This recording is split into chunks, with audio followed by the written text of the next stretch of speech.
10 سال 12 سال 15 سال 20 سال آپ کی عمر ہے.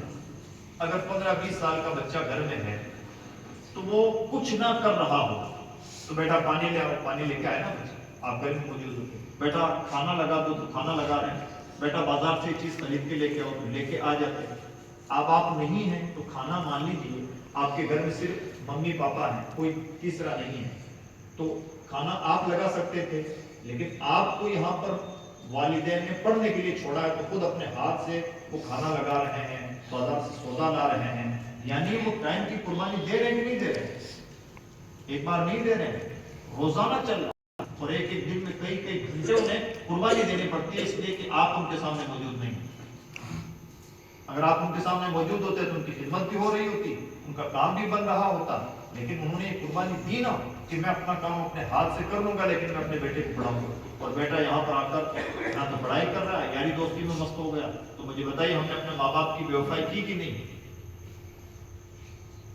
اسی طرح سے یہ مدرسہ آپ کا بنا ہے، یہاں آپ کے لیے کھانا بنتا ہے، رہنے سہنے کے لیے انتظام ہے، لائٹ کا انتظام ہے، سردی گرمی کا انتظام ہے نا، پانی کا بل جمع ہوتا ہے، بجلی کا بل جمع ہوتا ہے. یہ کہاں سے پیسے آتے ہیں؟ کیا کوئی آسمانوں سے ٹپکتے ہیں؟ ہمارے ہی سماج کے لوگ دیتے ہیں نا. کسی نے 10,000 دیا، کسی نے 5,000، کسی نے جس کی جتنی حیثیت سب نے دیا. کیوں دیا؟ وہ آدمی جس نے 10,000 روپئے کی رسید مدرسے میں کٹوائی ہے، اگر وہ 10,000 روپئے مدرسے میں نہ دیتا تو اس کا مالی فائدہ ہوتا نا، اس کی سیونگ بڑھتی. ہو سکتا ہے وہ 10,000 روپئے کہیں اور لگاتا تو اس کو اور زیادہ وہاں سے منافع حاصل ہوتا. بیوقوف ہے وہ، بڑی محنت سے پیسہ کمایا اور آپ کے مدرسے میں 10,000 روپئے دے دیے. اس نے صرف اس لیے دیے ہیں تاکہ یہاں پر جو آپ علم حاصل کر رہے ہیں، علم آپ حاصل کر رہے ہیں، آپ کو تو فائدہ ملے، اسے بھی فائدہ ملے.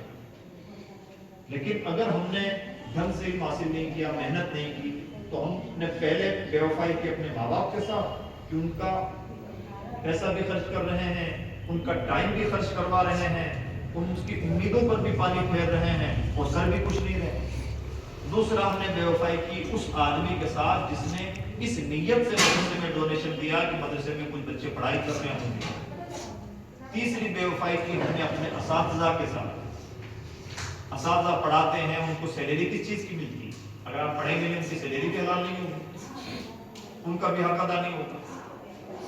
ایک آدمی جب کوئی ایک غلطی کرتا ہے تو ایک غلطی نہیں ہوتی، پوری چین کی غلطی ہوتی ہے.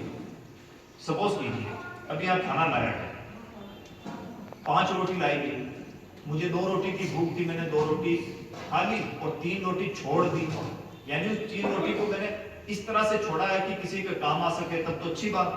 اور اگر میں نے اس 3 روٹی کو ایسا کر دیا کہ نہ تو میں نے خود کھایا نہ کوئی دوسرا کھا سکتا ہو، بلکہ وہ صرف کچرے میں جائے گی یا پھینکی جائے گی، تو ایسا نہیں ہے کہ میں نے چھوٹی غلطی کی، میں نے پوری ایک چین کے ساتھ غداری کی اور غلطی اور بے وفائی کی. یہ روٹی بنی تو اس میں آٹا لگا، اس میں آٹا، روٹی بنانے والے کی محنت، آٹا پیسنے والے کی محنت، اناج اگانے والے کی محنت، کتنی محنتیں لگی، پورا نظام قدرت لگا ہے. اور پھر جب وہ گیہوں تیار ہوا تو سورج نے اپنا کام کیا، پانی نے اپنا کام کیا، زمین نے اپنا یوگدان دیا، تب جا کے ایک اناج اگتا ہے، پھر اس سے آٹا بنتا ہے، پھر آٹے سے روٹی بنتی ہے. یہ پورا پروسیس ہے. یعنی ہمیں تو نظر آ رہا ہے ایک روٹی نہیں، ایک پوری چین ہے. یہ کسان تک، پھر ان چاند سورج ہواؤں اور فضاؤں پانی تک، سب نے اس میں قربانیاں دی ہیں، تب جا کے آپ کی پلیٹ میں روٹی پہنچی.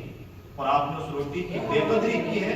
تو صرف ایک روٹی کی بے قدری نہیں، صرف اتنا کہہ کے ہم نہیں بچ سکتے کہ ہم حضور ترقی کر رہے ہیں، بلکہ پوری ایک چین کے ساتھ ہم نے بے وفائی کی.